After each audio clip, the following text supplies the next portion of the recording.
السلام علیکم. محمد عزیز صدیق اپنے پروگرام میتھس ویوز کے ساتھ حاضر خدمت ہے. پروگرام تھوڑا سا لیٹ ہو گیا لیکن اس مصروفیت بہت زیادہ رہتی ہے. سنڈے والے دن ذرا وقت کم ملتا ہے.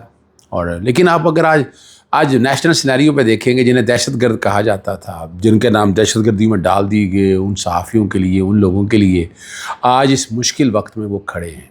وہ تفصیلات آپ کے سامنے بتا دیں گے. آج عمران خان صاحب باہر ہوتے تو آپ کے سامنے ہے. حکومت کا وقت کا مائنڈ صرف اتنا آپ دیکھ لیجئے گا کہ وہ کیا کر رہے ہیں. وہ 80 روپے کا پیکٹ، پھر 30 روپے کی شاشے یا باقی پیسے خرچ، تشہیر پہ زیادہ پیسے لگ رہے ہیں، گراؤنڈ پہ کوئی نہیں. رات عمران ریاض کے ساتھ میں لائیو ٹرانسمیشن میں تھا، ٹیلی تھون میں تھا، جو ہم فلڈ افیکٹری کے لیے کوشش کر رہے ہیں، اور اس کے اندر ہم نے جو باتیں ساری رکھی ہیں وہ سارا کچھ ریکارڈ ہم آپ کو بتاتے رہیں گے. لیکن مزاج کی باتیں جو ہو رہی ہے کہ مزاج کہاں بن گیا ہے، کہ آج حالات کیا ہو رہا ہے. فوٹو شوٹ کے علاوہ ہم کسی اور طرف جانے کی بات نہیں کر رہے. اور عمران خان عالمی لیڈر ثابت ہو رہا ہے اور اب باتیں کھل کے سامنے آ رہی ہیں. میں نے آپ کو اس وقت بھی کہا تھا کہ عمران خان صاحب کو گرانے کے پیچھے بین الاقوامی چال ہے، سازش ہے، اور کیا باتیں ہیں وہ اب چیزیں سامنے آ رہی ہیں. نہیں وہاں پر ہم مجبور بھی ہو جاتے ہیں نا. ہم کیا کر سکتے ہیں. اور میں نے اسی لیے تحریک عدم اعتماد جب عمران خان کو تو میں نے کہا تھا اس کو جسٹیفائی کرنا ضروری ہے. اگر تاریخی طور پر اگر آپ کو یاد ہو، اس وقت میرا ٹی وی پروگرام یاد ہو جب عمران خان، اور میں نے کیا پوائنٹ رکھا تھا جو سپریم کورٹ میں آرٹیکل 63A میں یہ بات سامنے آئی جب میں نے بحث کی تھی. وہ رپورٹڈ ججمنٹ ہے، اور وہاں ہمارے دوست حسنات نے خود کہا تھا کہ اظہر صدیق نے جو پوائنٹ کیے تھے وہ وننگ پوائنٹ تھے. اور جو میں نے باتیں کی تھی وہ کہتے تھے ان کو ایک دن پہلے پتا تھا، نہیں اس طرح کی باتیں کی. لیکن اس کی وجہ ہے کہ پوائنٹ میں نے ڈیولپ یہ پوائنٹ کیا تھا.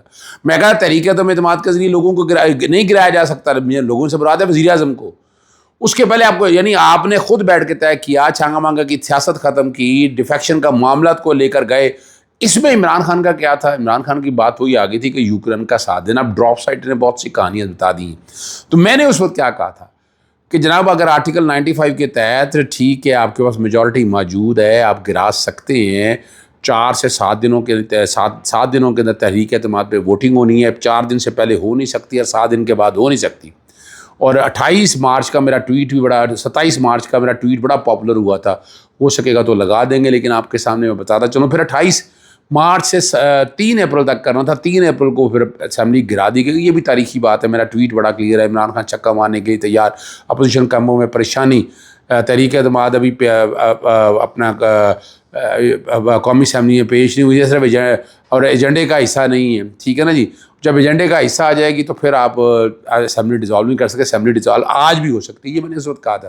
ورنہ تحریک اعتماد میں سکم ہے، اسپیکر رولنگ کے ذریعے مسترد کر دی اور اسمبلی تحلیل. یہ میرا ٹویٹ آج بھی ریکارڈ کے اوپر موجود ہے. اور عموماً میرے ٹویٹ کو عمران خان صاحب ضرور پڑھتے تھے. یہ بات بھی ہے. عمران خان صاحب نے اسی وقت تحریک عدم اعتماد کے پیچھے سازش جو ہے نا وہ بے نقاب کر دی. لیکن آج آپ کے سامنے وجہ بتانے چلوں. آج ڈراپ سائٹ نے جو کہانی بتائی ہے وہ سامنے ہے جی.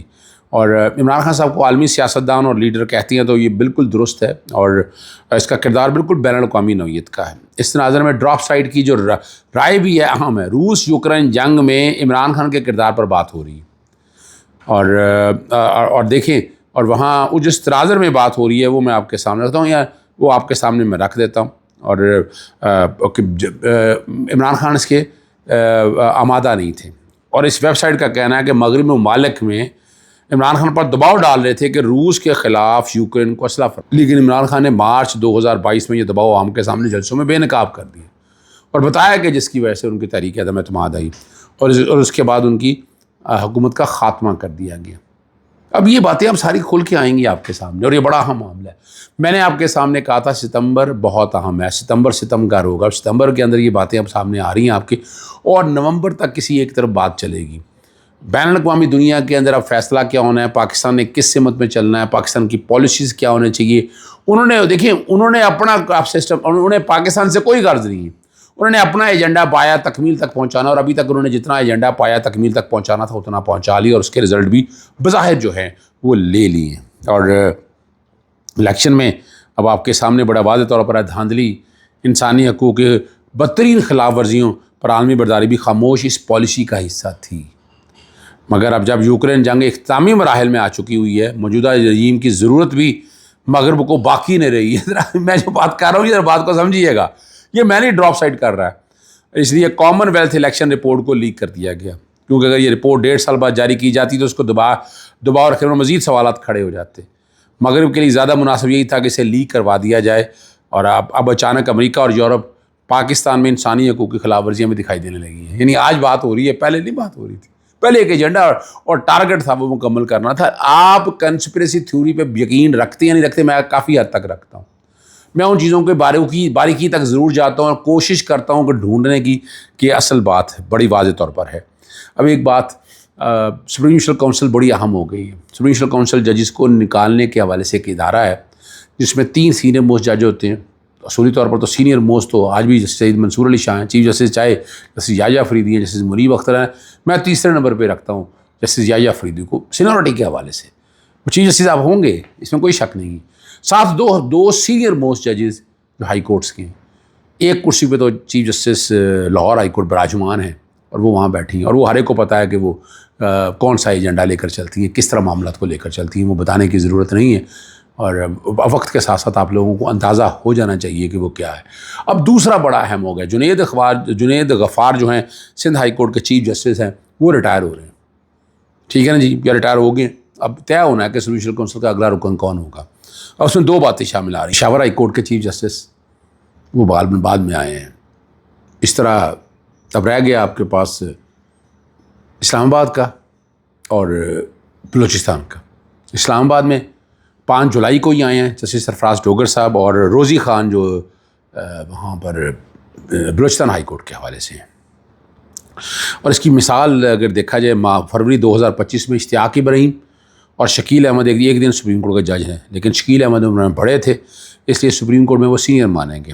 نومبر 2022 میں جسٹس اطہر اللہ، جسٹس اظہر حسن رضوی اور جسٹس شاہد وحید تینوں ایک ہی دن بنے، مگر جسٹس اطہر اللہ عمر میں بڑے تھے اس لیے وہ سپریم کورٹ میں سب سے آگے نکل گئے. اب بات آتی ہے جسٹس سرفراز ڈوگر اور روزی خان کی.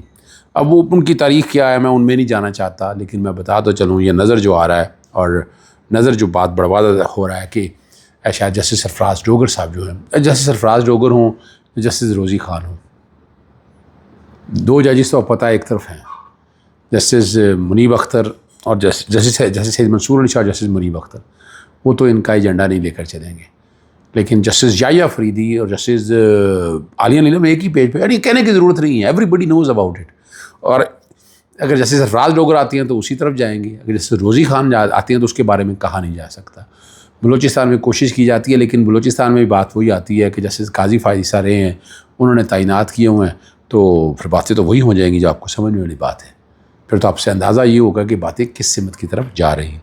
29 سپتمبر جو ہے وہ بڑا ایک اہم ایکشن کمیٹی آزاد کشمیر میں دھرنا اور ہڑتال کی کال دے رہی ہے. آزاد کشمیر آپ کو پتہ ہے بجلی کے جو کہ ہائیڈرل پانی سے بجلی پیدا ہوتی ہے، تو بجلی کے بلوں میں ان کو جو ایڈوانٹیج ہے اس کے لیے غالباً 23 ارب کے قریب ہے جو ایک سبسڈی دی گئی اور اس کا ایڈوانٹیج رہا.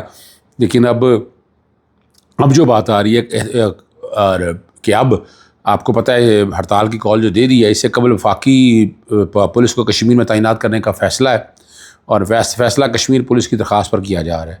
وفاقی پولیس کی 2000 افسران اہلکار ڈیوٹی دیں گے. 2 دوران کتنے ہوں گے؟ 29 ستمبر کو آزاد جموں کشمیر مشترکہ عوامی ایکشن کمیٹی نے ہڑتال اور احتجاج کی کال دی ہے، اور وفاقی پولیس کے 2000 اہلکار وہاں پر جائیں گے. اور عوام کو دبانے کے لیے پہلے یہی کرتے تھے، صلح صفائی کی طرف جاتے تھے. جب بھی اس حوالے سے مظاہرے کیے تو پہلے تو ریاست نے طاقت کا اظہار کیا، سہارا لیا اور مسائل بڑھ گئے. اور تحریک انصاف اس تحریک کو عوامی جدوجہد کی تحریک قرار دے رہی ہے، اور جبکہ حکومت سے صرف انتظامی مسئلہ قرار دے رہی ہے.